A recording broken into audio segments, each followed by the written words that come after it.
Hello hi అండి, ఎలా ఉన్నారు? బాగున్నారా? ఇవాళ వీడియో వచ్చేసి నోరూరించే నెల్లూరు చేపల పులుసు తయారీ విధానం చూసేద్దాము.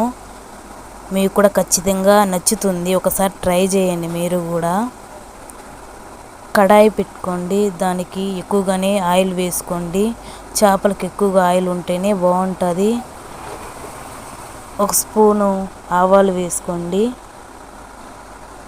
జీలకర్ర మెంతులు కూడా ఒక్కొక్క రవ్వ వేసుకునేయండి. అది బాగా దోరలుగా వేగనిచ్చి తెల్లగడ్డ కూడా వేసుకునేయండి. పొట్టు ఉల్చి దంచుకొని వేసుకునేయండి. తెల్లగడ్డ కలర్ వచ్చాక ఆనియన్స్ కూడా 2 తరుక్కొని వేసుకునేయండి.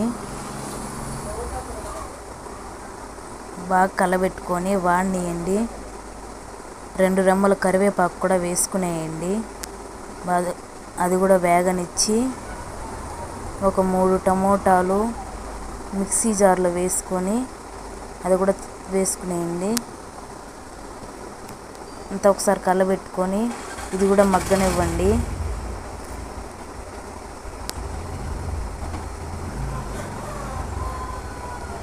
తగినంత పసుపు, 2 స్పూన్ల మిరప్పొడి, 2 స్పూన్ల ధనియాల పొడి కూడా వేసుకునేయండి.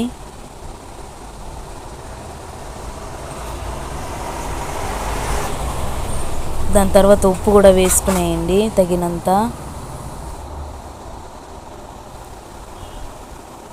మా లావణ్యక బీమాస్లో పనిచేసింది, తిరుపతిలో ఉంటుంది.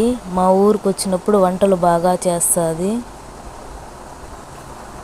చింతపండు పులుపు కూడా వేసుకునేయండి నానబెట్టుకొని. అంతా ఒకసారి కలబెట్టుకునేయండి. ఉడికిపోయినాక చేప ముక్కలను కూడా వేసేయండి. ఒక్కొక్కటిగా వేయండి. మళ్ళీ మామిడి ముక్కలు కూడా వేసుకునేయండి. మీకు కూడా ఇది టేస్ట్ బాగా నచ్చుతుంది, నెల్లూరు చేపల పులుసు. మీరు కూడా తప్పకుండా ట్రై చేయండి, మీకు కూడా ఖచ్చితంగా నచ్చుతుంది. మసాలాకి రెడీ చేసుకుందాము. 2 స్పూన్ మెంతులు, 2 స్పూన్ జీలకర్ర బాగా వేయించుకునేసి పొడి చేసి పెట్టుకునేయండి.